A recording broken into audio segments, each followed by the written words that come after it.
আজকে কিছু কথা বলতে এসেছি। হ্যাঁ, আজকে কিছু কথা বলতে এসেছি প্রভুর সামনে। আচ্ছা পিতা,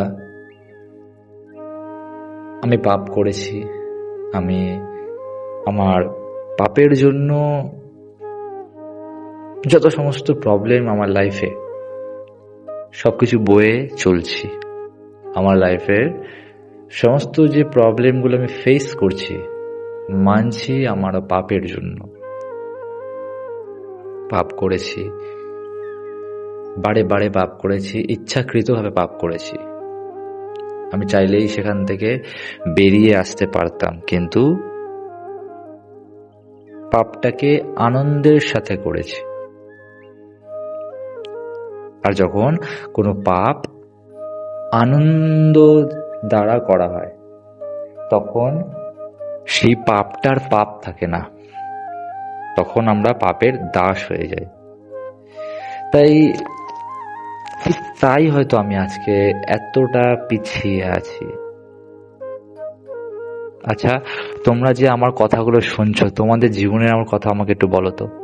হ্যাঁ, হয়তো কমেন্টে টাইপ করতে একটু সময় লাগবে, কিন্তু কত যে সময় যে তোমরা নিজেদের রিলস, ইনস্টাগ্রাম, সোশ্যাল মিডিয়া, কত সময় তো নষ্ট হয়। তো আমি তোমাদের জীবন কাহিনীটা জানতে চাই, যে তোমাদের জীবনটা কেমন চলছে, তোমরা কিভাবে জীবনে চলছো, লড়ছো। আমি জানি কেউ তোমরা ভালো নেই, কেউ তোমরা ভালো নেই। হ্যাঁ, কেউ কেউ বলবে টাকা আছে, টাকা থাকলেই খুশি থাকা যায়। কিন্তু যাদের কাছে টাকা আছে, তারা টাকা কিভাবে বাঁচাবে, তারা টাকা কিভাবে আরো বাড়াবে, তারা টাকা কি করে রক্ষা করবে, এই নিয়ে চিন্তিত। আদতেও কি কেউ খুশি? আদতেও কি কেউ আনন্দে আছে? আদতেও কি কেউ ভালো আছে?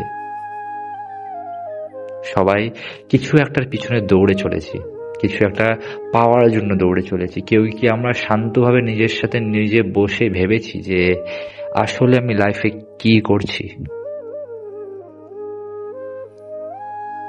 যে কাজ নিজের পছন্দ না, তাও করছি কেন? টাকার জন্য। যে কাজ হয়তো করতে করতে আমার রাগ হচ্ছে, আমার মাথা গরম হচ্ছে, আমার ভালো লাগছে না, অসহ্য লাগছে, কারোর কথা সহ্য হচ্ছে না, কিন্তু মুখ বুঝে করছি। হ্যাঁ, পরিবারের দায়িত্ব, রেসপন্সিবিলিটি, জীবনের একটা সময়ের পর সবাই বলে কাজ কর। তাই হয়তো কিছু না পেয়ে হয়তো আমাকে যেটা পাচ্ছি সেটা নিয়েই করতে হয়।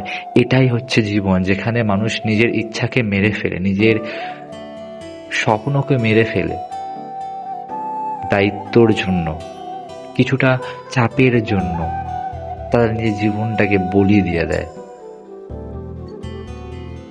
তাই নিজের স্বপ্নকে ছেড়ো না।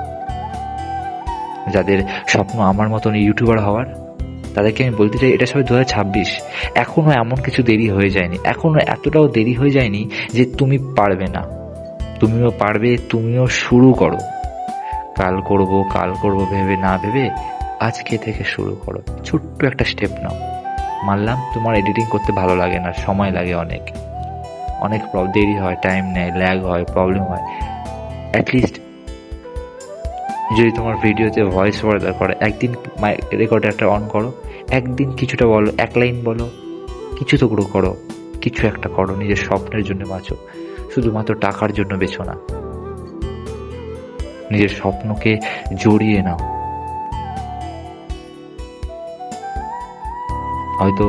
আমি হয়তো অনেক আগে চ্যানেল খুললে হয়তো আজকে আমি অন্য জায়গায় হতাম, কিন্তু আমি আমার পাপের জন্য, আমার নিজের কর্মর জন্য আমি আজকে এখানে পড়ে আছি। আমি চাই না আমার মতন তোমরাও এইভাবে নিজের জীবনের সময়কে নষ্ট করো। যারা যারা আমার কথাগুলো শুনছো, আমার আওয়াজ শুনতে পাচ্ছ, সত্যি কথা বলছি, জীবনে তোমাকে কেউ দেখতে আসবে না। তোমার নিজের বাড়ির লোক তোমার পাশে থাকবে, কিছুটা সময় পর তারাও তোমার হাত ছেড়ে দেবে। সাথে থাকতে শুধু বলতে থাকবে যে তুমি নিজের সাথে নিজেই থাকবে। বন্ধু, গার্লফ্রেন্ড, বেস্ট ফ্রেন্ড কেউ আসবে না তোমাকে বাঁচাতে। সবাই একটা সময় পর মুখ ফিরিয়ে চলে যাবে, রাস্তায় দেখলে মাথা নাড়িয়ে চলে যাবে, খুব জোর হলে কেমন আছিস ভাই, ভালো আছি, ঠিক আছে আমি যাচ্ছি আমার কাজ আছে, বাহানা দিয়ে তোমার পাশ কাটিয়ে চলে যাবে। আর ভালোবাসার মানুষ তারাও একটা সময় পর ইম্পর্টেন্স, প্রায়োরিটি কমে যাবে। অ্যাটাচমেন্ট যতই ভালো হোক, বন্ডিং যতই ভালো হোক, ফিলিংস, ইমোশনস যতই পুরনো ভালোবাসা হোক, একটা সময়ের পর তারা চাইবে তাদের ইচ্ছাগুলো পূরণ হোক। আর যদি সেগুলো না হয় তারা তোমাকে ছেড়ে চলে যাবে, যেখানে পূরণ হবে তাদের নিজের স্বপ্ন সেখানে চলে যাবে। এটাই বাস্তব। যত তাড়াতাড়ি এটাকে মেনে নিতে পারবে তোমারই তত ভালো। হ্যাঁ, তোমার তো মনে হতে পারে যে আমার সাথে যে আছে সে ওরকম না, সে আলাদা, কিন্তু দিনের শেষে সেও মানুষ।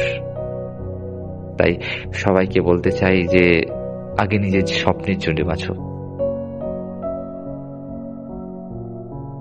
হয়তো আজকে অনেক বেশি জ্ঞান দিয়ে ফেললাম, কিন্তু আমার কাছে যেটা বাস্তব বলে মনে হলো আমি শুধু সেটাই বললাম। যদি কিছু ভুল বলে থাকি আমাকে তোমরাও জানিও, আমি কমেন্ট পড়ার জন্য অপেক্ষা করব।